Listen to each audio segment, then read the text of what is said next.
President, kanina sa Kamara, sinasabi in the same year, may program daw po si Joel Villanueva. Wala pong ma-verify, wala pong ebidensya, wala pong resibo.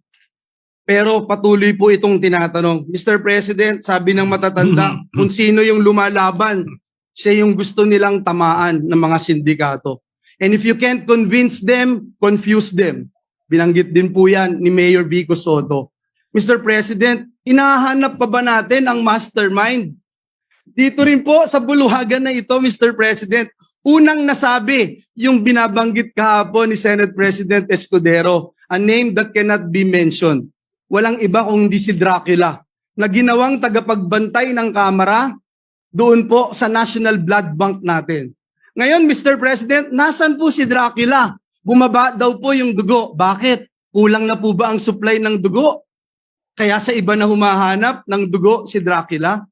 Sino ba ang mastermind nito, Mr. President?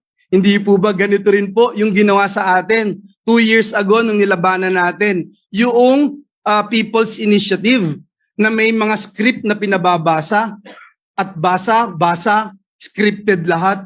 Kahit walang ebidensya, i-contempt mo. Kahit walang ebidensya, ipako mo sa krus. Mr. President, hindi po tayo natatakot sa